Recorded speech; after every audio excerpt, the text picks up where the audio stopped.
जय श्री श्याम सभी को। राधे राधे। राधा अष्टमी का व्रत कब और कैसे मनाया जाता है, आइए जानते हैं। वैष्णव परंपरा के अनुसार राधा अष्टमी का व्रत कैसे मनाया जाता है। जैसे एकादशी व श्री कृष्ण जन्माष्टमी का व्रत किया जाता है ना, उसी प्रकार राधा अष्टमी का व्रत भी किया जाता है।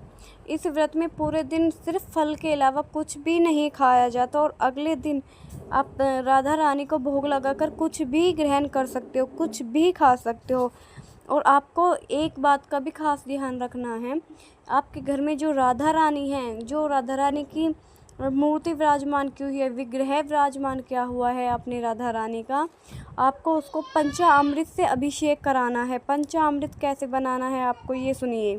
पंचामृत बनाने के लिए आपको दही चाहिए, शहद चाहिए और दूध, शक्कर और थोड़ा सा घी। ये पंचामृत बन गया। इसको पंचामृत बना के एक साथ मिला के और श्री राधा रानी का आपको अभिषेक कराना है। अभिषेक कराने के बाद आपको उनको अच्छे अच्छे प्यारे प्यारे वस्त्र पहनाने हैं और उनको इतना प्यारा सजाना है। जैसे हम अपनी राधा रानी को सजाएंगे, अपनी राधा रानी को प्यार करेंगे, दुलार करेंगे, उसी प्रकार राधा रानी हमारे ऊपर अपनी असीम कृपा बरसाएंगी। राधा रानी को तो स्वयं ही प्रेम की देवी माना जाता है। जो राधा रानी को मना लेता है ना, उसको कुछ भी करने की ज़रूरत नहीं पड़ती। राधा रानी को मनाने का मतलब ही ये है, राधा रानी से प्यार करिए। राधा रानी से प्यार करने का मतलब है जो आपको संसार के सारे सुख मिल जाते हैं। अब हम बात करते हैं राधे रानी को क्या भोग सबसे ज़्यादा प्रिय है। देखो, ये भी बहुत अच्छी बात है कि जिस भी दिन जैसे हमारे बच्चों का जन्मदिन होता है तो हम अपने बच्चों के लिए उनकी पसंद का सब कुछ बनाते हैं। इसी प्रकार हमें अपनी राधा रानी के लिए वो सब कुछ करना चाहिए जो उन्हें पसंद है। तो अब आइए मैं बताती हूँ आपको राधा रानी को क्या क्या पसंद है। देखिए, राधा रानी को सबसे प्रिय तो मालपुए हैं। जो रस वाले मालपुए आते हैं ना, मीठे, वो राधा रानी को बहुत ज़्यादा पसंद है, वो बनाने चाहिए।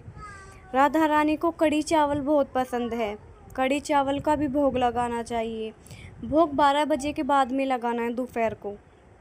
राधा रानी को अरबी की सब्ज़ी बहुत पसंद है। अरबी की सब्ज़ी का शास्त्रों में राधा रानी को भोग लगाने का बहुत बड़ा महत्व माना जाता है, बहुत पुण्य का काम होता है। जो राधा अष्टमी के दिन अरबी की सब्ज़ी का भोग लगाता है, उसका बहुत बड़ा अपने आप में महत्व होता है।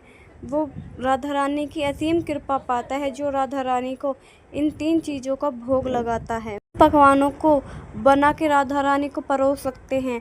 और जिसके भी जीवन में प्रेम से संबंधित कोई भी दिक्कत आ रही है, उनका पति पत्नी में झगड़ा होता है या प्रेम एक दूसरे के प्रति नहीं है या दूर चला गया है, तो वो राधा रानी को रसगुल्ले का भोग लगाए।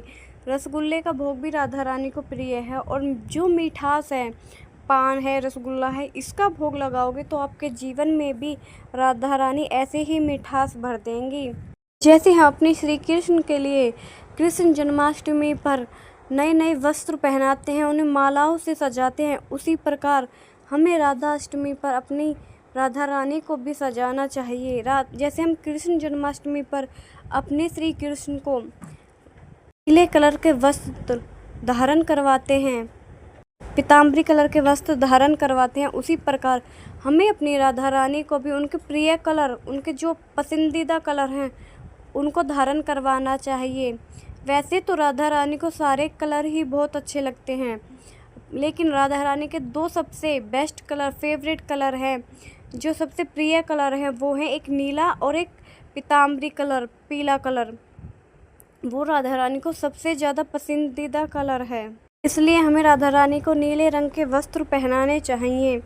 हम बात करते हैं कि हमें राधा रानी को क्या उपहार देना चाहिए। देखिए, राधा रानी के पास सब कुछ है, लेकिन हमें अपने भाव से भी तो अपनी राधा रानी का कुछ देना होता है ना। भगवान भाव के भूखे होते हैं, लेने देने के भूखे नहीं होते। श्री कृष्ण भी कहते हैं, मुझे तो भाव से याद कीजिए तो मैं स्वयं प्रकट हो जाऊंगा। प्रेमानंद जी महाराज ने भी बताए हैं, हमें राधा रानी को छोटे छोटे उपहार देकर खुश भी करना चाहिए। और देखिए, श्री कृष्ण, राधा रानी को श्री कृष्ण के भजन सबसे प्यारे लगते हैं, श्री कृष्ण का नाम सबसे प्यारा लगता है। तो हमें अपनी राधा रानी को श्री कृष्ण का नाम सुनाना चाहिए, श्री कृष्ण की लीला सुनानी चाहिए, श्री कृष्ण की बाल लीला सुनानी चाहिए। इससे राधा रानी बहुत ज़्यादा खुश होंगी हमारे से और अपनी कृपा हमारे परिवार पर बहुत ज़्यादा बरसाएंगी। हम अपने घर में छोटा सा आधे घंटे का, 15 मिनट का या 20 मिनट का श्री कृष्ण नाम का कीर्तन भी कर सकते हैं, उससे भी राधा रानी खुश होंगी। और देखो, जहाँ राधा जी खुश हैं वहाँ कृष्ण जी तो आप ही खुश हैं, और कृष्ण जी खुश हैं तो ये समझो कि हमारे घर में सब दुख दूर दूर हो जाएंगे। देखिए, ये व्रत कब करना है, सबसे बड़ी बात, ये व्रत कब करना है, तो ये व्रत करना है 31 अगस्त को। 31 अगस्त की राधा अष्टमी है। इस व्रत को 31 अगस्त को करना है आप सबको। इस व्रत को मैं भी करूँगी, आप सब भी करना और राधा रानी से अपनी हर इच्छा पूरी करवा लेना। जय श्री राधे, जय श्री कृष्णा, जय श्री राधे, जय जय श्री श्याम।